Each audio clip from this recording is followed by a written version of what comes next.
Welcome back to module 2। पहला module I hope आपको अच्छा लगा होगा, आपने बेसिक्स को समझा होगा ऑप्शंस के बारे में। दूसरे मॉड्यूल में देखते हैं, हम स्क्रीन पे देखते हैं हम क्या क्या आज सीखने वाले हैं मॉड्यूल 2 में। पहला पॉइंट स्ट्राइक प्राइस और उनके 3 टाइप्स। स्ट्राइक प्राइस क्या होता है, कितने टाइप के होते हैं। दूसरी चीज है प्रीमियम वैल्यू क्या होती है। तीसरी एक्सपायरी डेट क्या है।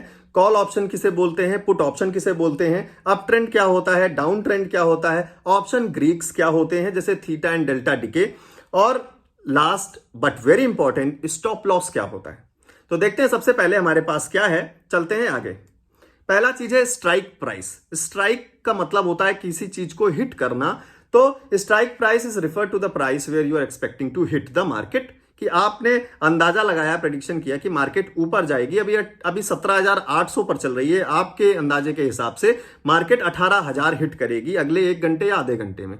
तो जो प्राइस आप बोल रहे हैं कि इस प्राइस तक जाएगी मार्केट, वो आपका स्ट्राइक प्राइस हो गया। अगर आप कह रहे हैं कि मार्केट नीचे जाएगी 200 पॉइंट, तो 17,600 आपका स्ट्राइक प्राइस हो गया।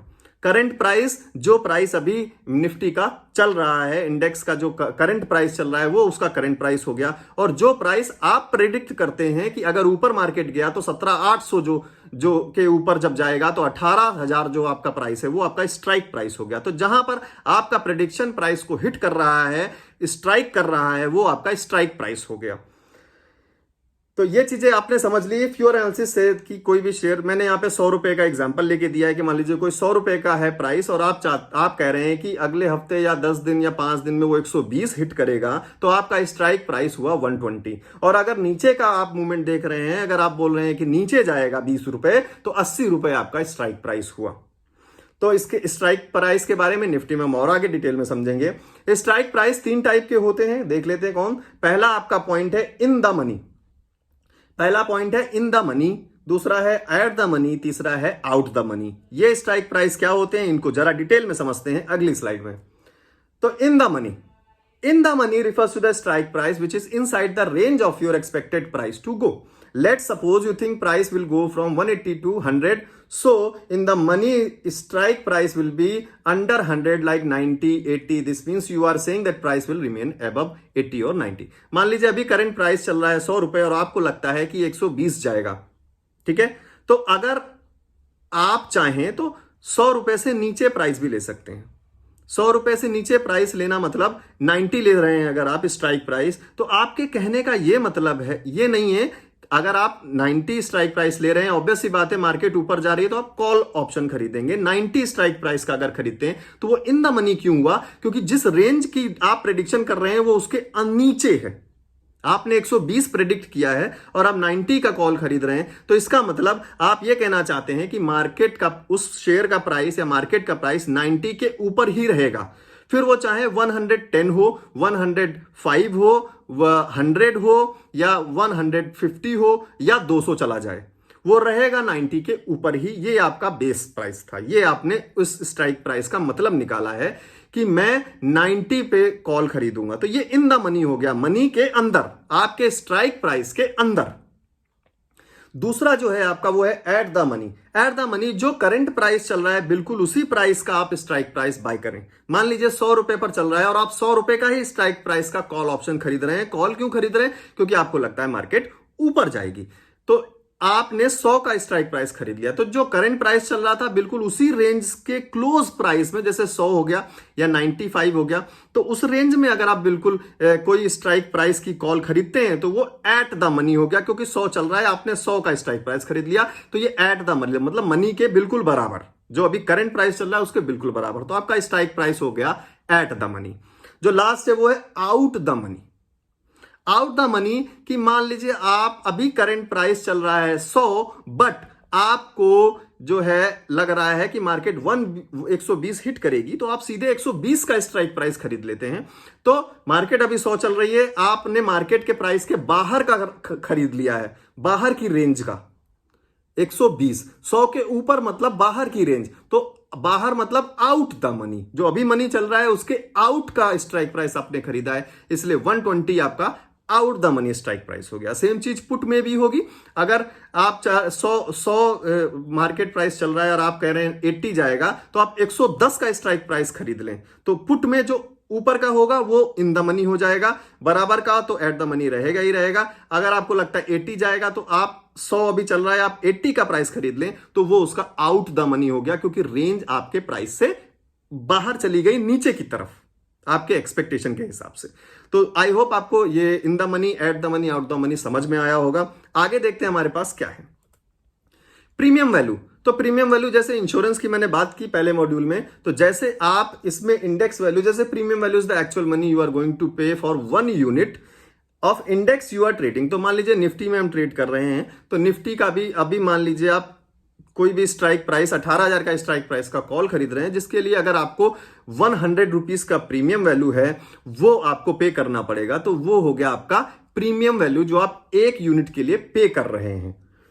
तो जो मनी प्राइस, जो इन द मनी प्राइस होता है वो हमेशा महंगा होता है, एट द मनी एक मीडियम रेंज में होता है, और आउट द मनी सस्ता होता है। क्यों होता है आपको लाइव ले चलता हूं, आप आ जाइए स्क्रीन पे और मैं आपको दिखाता हूं। तो चलते हैं सीधे अपने चार्ट पे। मैं यहां आ गया हूं और जैसे का मान लीजिए आज जो डेट है वो है आज की जो डेट है वो कुछ भी हो, आप मान लीजिए अगले अगले पूरे मंथ का जो है, मान लीजिए मैं कोई भी अगले आज ही ट्रेड करना चाहता हूं और मैं कोई स्ट्राइक प्राइस लेना चाहता हूं। जैसा आपने देखा कि निफ्टी जो है अभी 17,585 पे है और मैं अंदाजा लगाता हूं कि 17,800 निफ्टी जाएगा। तो मेरा अंदाजा जो स्ट्राइक प्राइस हुआ मार्केट के करंट प्राइस से बाहर हुआ, तो ये आउट द मनी है। और अगर मैं 17,300 का कॉल लूं, मतलब 17,300 के ऊपर मार्केट रहेगी जो कि अभी भी है और ऊपर जाएगी, तो भी मेरा जो है कंसोलिडेशन वो सही बोल रहा है, जो प्रेडिक्शन है वो सही रहेगा। तो तीनों को एक बार देख लेते हैं कि हमको कितना प्राइस पे करना पड़ेगा, ये हम देख लेते हैं। तो यहां पे मैंने 17,700 का जो कॉल है वो ऐड करके रखा हुआ है। इसके लिए देखते हैं कितना प्राइस करना पड़ेगा, स्क्रीन में देखते हैं। तो मैं इस पे बाय पे क्लिक करता हूं, तो ये देखिए आपको एक प्रीमियम के लिए 59 रुपीज 50 पैसे आपको पे करने पड़ रहे हैं सिंगल यूनिट के लिए। तो आपको टोटल अमाउंट चाहिए 2975। ये आउट द मनी का कॉल था, क्योंकि अभी 17,585 चल रही है, आप 17,700 बोल रहे हैं, इसलिए वो आउट द मनी, मैंने बोला आउट द मनी सस्ता होता है। तो अब देख लेते हैं कि 17,700 जो 585 चल रहा है उसके लिए एट द मनी क्या होगा, 17,600, क्योंकि वो उस रेंज के बिल्कुल पास में है। तो 17,600 का मैं कॉल ऑप्शन आपके लिए ऐड करके दिखाता हूं अभी कि कितना उसके लिए हमें प्राइस पे करना पड़ेगा। ये 17,600 का कॉल है और इसको मैं ऐड कर लेता हूं और मैं आपको दिखाता हूं कि उसके लिए कितना प्राइस पे करना पड़ेगा। तो ये देखिए 17,600 का जो है वो आपको जो है 101 रुपए का पड़ रहा है, क्योंकि 17,600 पहुंचना बहुत ही ज्यादा आसान है। अभी देखिए 17,585 मार्केट चल रही है, 17,600 कब टच कर जाए पता नहीं चलेगा 10 मिनट में, इसलिए ये चीज आपको महंगी मिल रही है। जो प्रेडिक्शन, जो चीज आपकी पूरे होने की चांसेस बहुत ज्यादा हैं वो चीज आपको महंगी मिलेगी, और जिन प्रेडिक्शंस के पूरे होने के चांसेस बहुत कम हैं वो आपको सस्ता मिलेगा। ये चीज आप ध्यान रखिएगा। तो अब देख लेते हैं, तो इन द मनी कितना महंगा मिलेगा वो देख लेते हैं। सबसे पहले तो इन द मनी हमारे लिए क्या प्राइस हुआ, अगर 17,585 चल रहा है तो 17,400 या 17,300 हमारे लिए इन द मनी हुआ। तो 17,400 का मैं आपको कॉल ऑप्शन बाय करके दिखाता हूं अगले टारगेट के लिए। ये देखिए 17,400 का आपको जो कॉल ऑप्शन मिल रहा है 238 रुपए का मिल रहा है। तो आपने डिफरेंस देखा तीनों में। ये चीज समझना बहुत जरूरी है कि in the money, out the money और एट द मनी में क्या फर्क है। तो आई होप ये चीज आप समझ पाए होंगे। क्योंकि ये इतना महंगा क्यों है, क्योंकि 17,400 के ऑलरेडी मार्केट ऊपर है 17,585 पे, और आप बिल्कुल सेफ खेल रहे हैं। आप बोल रहे हैं 17,400 का स्ट्राइक प्राइस ले लूंगा मैं, और 17,400, इसका मतलब हुआ कि 17,400 के ऊपर ही मार्केट रहेगी। तो अगर मार्केट 17,500 भी आती है तो भी आपकी स्ट्राइक प्राइस वैलिड है, और आपने जो बोला था वो वैलिड है, इसलिए ये चीज आपको बहुत महंगी मिल रही है। तो जो चीज होने के चांसेस बहुत ज्यादा हैं वो आपको बहुत महंगा मिलेगा, और जिनके चांसेस बहुत कम है वो आपको बहुत सस्ता मिलेगा। तो ये चीज हो गई। अब देखते हैं हमारे पास क्या है। प्रीमियम वैल्यू आपने देख ली, प्रीमियम वैल्यू के बारे में आपने समझ लिया। अब आगे देखते हैं हमारे पास अगला पॉइंट क्या है। अगला पॉइंट हमारा एक्सपायरी डेट है। एक्सपायरी डेट क्या है कि आप जो प्रीमियम, जैसे कार के प्रीमियम में 1 साल का टारगेट था, तो इसमें भी एक्सपायरी होती है। आप जो भी ऑप्शन बाय करेंगे, चाहे कॉल बाय करें चाहे पुट बाय करें, आपको लगता है मार्केट ऊपर जाएगी, आप कॉल बाय करते हैं, उसकी एक एक्सपायरी होगी, एक पर्टिकुलर एक्सपायरी होगी जिस दिन आपकी जो डील है ये ऑप्शंस की वो कैंसिल हो जाएगी और अपने आप आपका ऑर्डर एग्जीक्यूट हो जाएगा, आप वहां से एग्जिट कर जाएंगे। अगर आप पहले करना चाहें तो आप पहले भी कर सकते हैं, लेकिन अगर एक्सपायरी तक रुकना चाहते हैं तो एक्सपायरी तक वो आपका जो कॉन्ट्रैक्ट रहेगा वो वैलिड रहेगा। इसको भी लाइव एक बार चेक कर लेते हैं ऑप्शंस के, उसमें एक्सपायरी कैसे हम देखते हैं। तो जैसे अगला जो एक्सपायरी होने वाली है, पहले हम एक्सपायरी के बारे में समझ लेते हैं। जो वीकली एक्सपायरी, 2 तरीके की एक्सपायरी होती हैं जो ऑप्शंस में होती हैं। पहली है वीकली एक्सपायरी। वीकली एक्सपायर आप चाहे जब बाई करें, वीकली एक्सपायरी में आपका कॉन्ट्रैक्ट जो एक्सपायर होगा वो अगले थर्सडे को एक्सपायर होगा। ये ध्यान रखिएगा, इंपॉर्टेंट पॉइंट है, थर्सडे को ही एक्सपायरी होती है। निफ्टी और बैंक निफ्टी कोई भी इंडेक्स है, उसकी एक्सपायरी ऑप्शंस की थर्सडे को ही होती है। तो अगर आप वीकली, एक हफ्ते का अगर कॉल या पुट खरीद रहे हैं तो वो अगले थर्सडे को अपने आप एक्सपायर हो जाएगा। उससे पहले आप एग्जिट करना चाहें तो कर सकते हैं कभी भी। बाकी एक मंथली एक्सपायरी होती है जो हम पूरे मंथ के लिए बाय करते हैं, तो वो भी थर्सडे को ही एक्सपायर होगा, लेकिन मंथ के सबसे लास्ट थर्सडे को उसकी एक्सपायरी होगी। तो वीकली में अगले थर्सडे को एक्सपायर हो जाएगा वीक के, और मंथली में मंथ के सबसे लास्ट थर्सडे को एक्सपायर होगा। तो ये एक्सपायरी आप ध्यान रखें, ये बहुत इंपॉर्टेंट चीज है। अगला पॉइंट देखते हैं क्या है, कॉल एंड पुट। तो ये तो सिंपल है, आप अगर आपको लगता है मार्केट ऊपर जाएगी तो हम कॉल खरीदते हैं, और अगर मार्केट नीचे जाएगी हमको लगता है तो हम पुट खरीदते हैं। Up trend and down trend क्या होता है? अप ट्रेंड, अप मतलब ऊपर की तरफ, मार्केट का प्राइस लगातार ऊपर बढ़ता चला जा रहा है, तो ये एक लगातार ऊपर जाना मतलब हुआ अप ट्रेंड। ट्रेंड मतलब कि मार्केट का किस तरीके से मूड चल रहा है, पीछे से वो कैसे चलती चली आ रही। तो मार्केट अगर लगातार ऊपर चलती चली जा रही है तो ये एक अप ट्रेंड हुआ। दूसरी चीज, अगर मार्केट लगातार नीचे गिर रही है, उसका प्राइस लगातार नीचे गिर रहा है, तो वो एक डाउन की तरफ, डाउन साइड जा रही है, इसलिए उसको हम डाउन ट्रेंड बोलते हैं। अगली चीज लॉट साइज। लॉट साइज जानना बहुत जरूरी है। जैसे कि आप जानते हैं शेयर्स में आप मिनिमम 1 शेयर खरीद सकते हैं, और लॉट में जैसे निफ्टी हो गया या बैंक निफ्टी के जो इंडेक्स हैं, इसमें लॉट्स हमको खरीदने पड़ते हैं। लॉट मतलब कुछ set of shares, set of units. तो जैसा कि आप देख पा रहे हैं, यहां लिखा है निफ्टी का एक लॉट में 50 यूनिट कम से कम आपको खरीदने पड़ेंगे। अगर एक यूनिट 10 रुपए का है तो कम से कम 500 रुपए आपको लगाने पड़ेंगे। एक यूनिट का प्रीमियम अगर 100 रुपए है तो कम से कम 50 आपको खरीदने पड़ेंगे, मतलब 5000 का इन्वेस्टमेंट करना पड़ेगा। बैंक निफ्टी में 25 का लॉट होता है, एक लॉट 25 यूनिट का होता है, तो अगर 100 रुपए का एक प्रीमियम है किसी बैंक निफ्टी के कॉल या पुट का, तो आपको 2500 रुपए लगाने पड़ेंगे। ये चीज आप ध्यान रखिए कि आपको एक लॉट मिनिमम लेना पड़ेगा। मल्टीपल आप आगे ज्यादा चीज लेना चाहते हैं, तो अगर निफ्टी में एक लॉट 50 का है तो आप अगला 2 ही लॉट ले सकते हैं, मतलब 50 की जगह आपको फिर अगला 100 लेना पड़ेगा, फिर 150, फिर 200, फिर 250, 300 ऐसे। सेम चीज बैंक निफ्टी में, पहला लॉट आप 25 लेंगे, तो अगला आप ज्यादा लेना चाहते हैं तो आप 50, 75, 100, 125, 150, इस हिसाब से आपको लॉट्स में यूनिट्स को बाय करना पड़ता है। आगे देखते हैं क्या है हमारे पास। आगे हमारे पास बहुत इंपॉर्टेंट चीज है, ये बहुत जरूरी चीज है, आपको लॉस से हमेशा बचाएगा। इसको बोलते हैं स्टॉप लॉस। स्टॉप लॉस क्या है? Stop loss is the strike price where you exit your position if your trade is going against you. मान लीजिए आपने कोई ट्रेड लिया और उसी टाइम आपने एंट्री गलत ली थी और मार्केट उल्टी हो गई। मान लीजिए आपने बोला था मार्केट ऊपर जाएगी और मार्केट, आपने ट्रेड ली, थोड़ी देर बाद मार्केट नीचे जाने लगी, आपके ट्रेड प्रेडिक्शन के अगेंस्ट चली गई।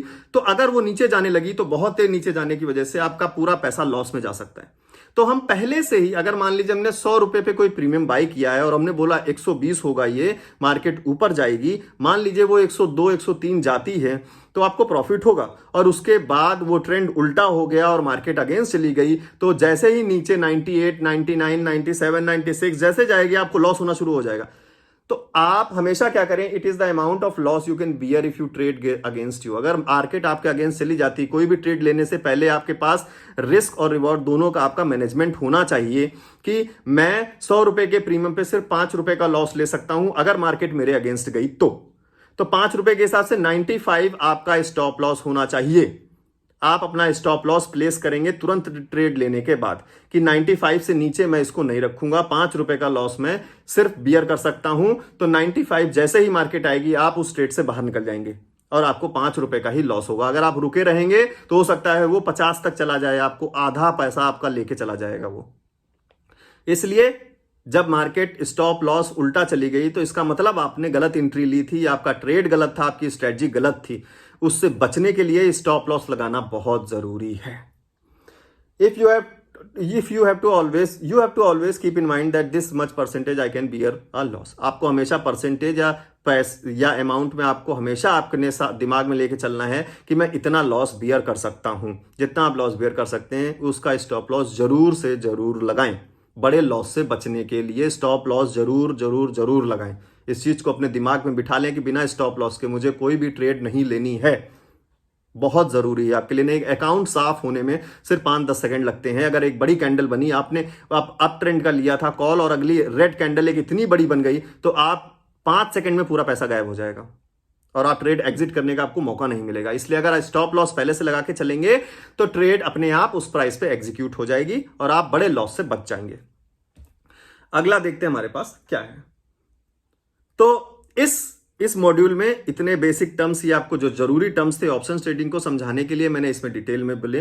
अब मिलता हूं मैं आपसे अगले मॉड्यूल में हम थीटा, डिके, ग्रीक्स और इन सब चीजों के बारे में सीखेंगे जो बहुत जरूरी है, बहुत इंपॉर्टेंट है। आई होप आपको ये सारी नॉलेज आपको अच्छी लग रही होगी। आप बहुत सारी नई चीजें आज सीख रहे होंगे। जो बिगनर्स हैं उनको बहुत सारी नई चीजें पता चल रही होंगी जो उनको ट्रेड में बहुत ज्यादा हेल्प करने वाली हैं। आगे मॉड्यूल्स में बहुत सारी चीजें आने वाली हैं। अभी स्ट्रेटजीज आएंगी, कैंडल्स आएंगे, चार्ट्स आएंगे और ट्रेडिंग साइकोलॉजी सबसे लास्ट में जो बहुत इंपॉर्टेंट है आपके माइंड को कंट्रोल करने के लिए। मिलता हूं मैं आपसे नेक्स्ट मॉड्यूल में विद ग्रीक्स।